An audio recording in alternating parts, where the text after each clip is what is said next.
नमस्कार साथियों, इंटरव्यू के लेवल से जितना हमारा करंट का मुद्दा, मैं कुछ नामों का आप लोगों के सामने जिक्र करूंगा और किस किस चीज को आप लोगों को ध्यान रखना है, कौन कौन धार्मिक सांस्कृतिक और सुरक्षा, इन सारी चीजों को आप लोगों को बिल्कुल नजर में रखना है।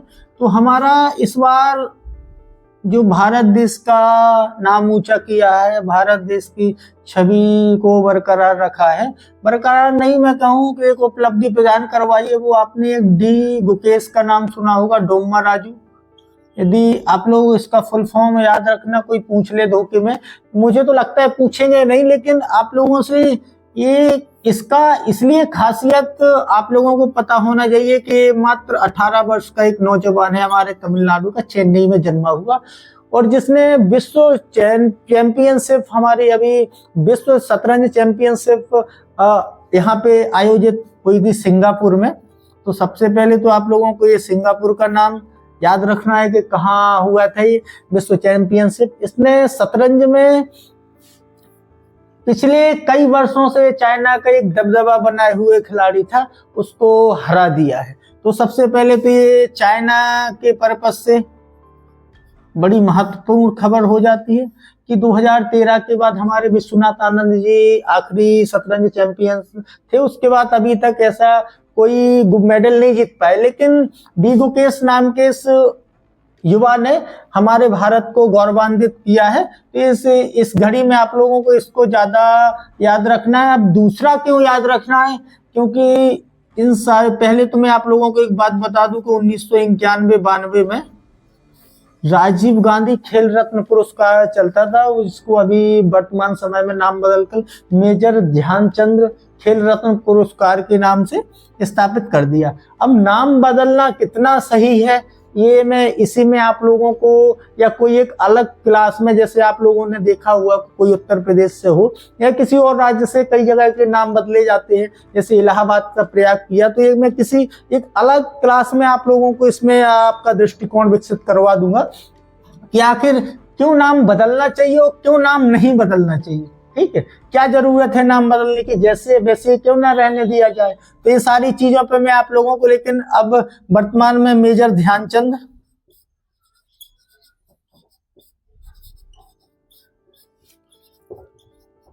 खेल रत्न पुरस्कार 17 जनवरी 2025 को राष्ट्रपति भवन में राष्ट्रपति द्वारा प्रदान किए जाएंगे। दूसरा नाम आपको याद रखना है मनु भाकर। ठीक है, तीसरा आप हरमनप्रीत सिंह।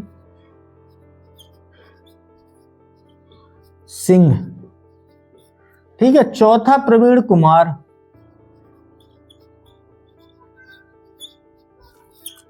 इसलिए यहाँ पे आप लोगों से पूछे जाने की खबर इसलिए है कि पहली बात तो स्वतंत्र भारत में किसी महिला ने अभी हाल ही में संपन्न पेरिस ओलंपिक हुए हैं, उसमें 2 ब्रॉन्ज मेडल जीते। ठीक है, तो स्वतंत्र भारत की पहली महिला थी जिसने ओलंपिक में 2 मेडल जीते हों। ये हमारे हॉकी के कैप्टन हैं जिसने अभी हाल ही में ओलंपिक में संपन्न हुए ब्रॉन्ज मेडल जीता था। ठीक है, ये प्रवीण कुमार ऊंची कूद में पैरालंपिक में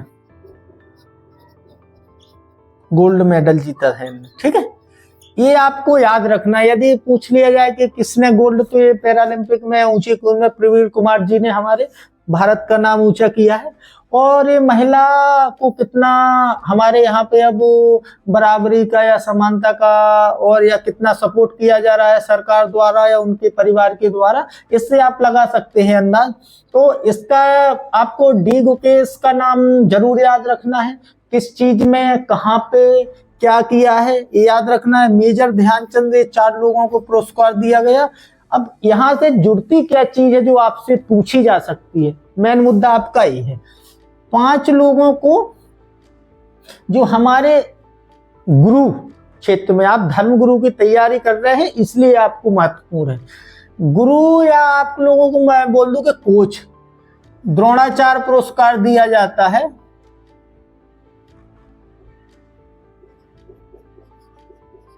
ठीक है, तो ये 5 कोचों को प्रदान किया गया।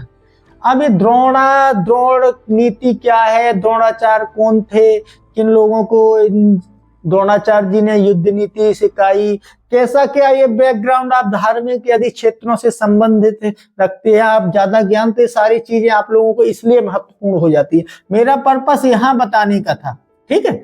अब एक अभी आप लोगों को मैं और बता दूं कि आप लोग 2014 में सचिन तेंदुलकर जी को भारत रत्न, मात्र एक खिलाड़ी है जो भारत रत्न से सम्मानित है, वो ये आपको यदि जानकारी हो रहे तो बहुत अच्छी बात है। इन सारी चीजों को एक में शब्द और आप लोगों को बता दूं, वर्तमान में आप लोगों ने देखा हुआ कि हमारे यहाँ पे राज्यसभा में ज्यादा विवादित रहा है।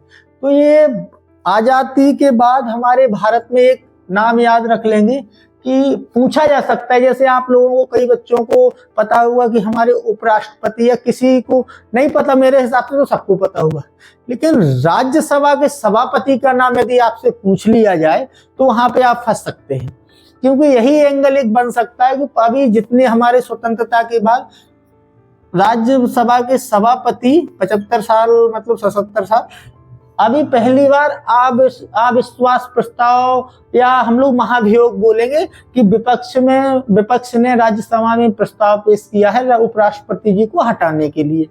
तो यदि आपसे एक शब्द पूछ लिया जाए कि राज्यसभा के सभापति कौन है, तो याद रखना उपराष्ट्रपति राज्यसभा के पदेन अध्यक्ष होते हैं, मतलब सभापति होते हैं। तो इसमें आप लोगों को नहीं फंस जाना है। एक और आरबीआई के नए गवर्नर नियुक्त हुए हैं, संजय मल्होत्रा।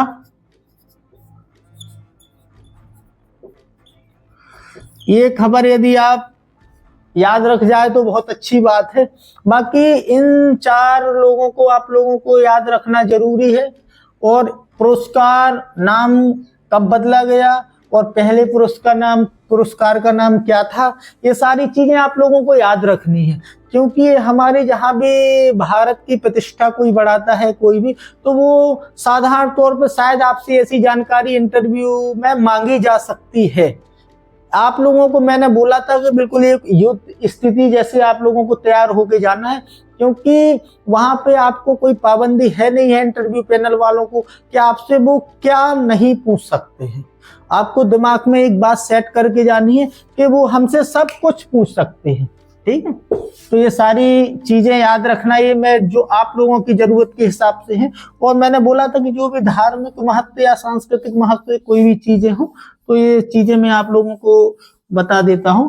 और यदि आप लोगों को और कोई एक चीज याद रखनी हो तो 30 लोगों को पुरस्कार दिया गया है, अर्जुन पुरस्कार, तो वो और याद रख लेना। यदि आप लोगों को ज्यादा इस क्षेत्र में समझ बढ़ानी है तो 30 लोगों को और चार्ज मिला के 34 लोगों को अर्जुन पुरस्कार से सम्मानित।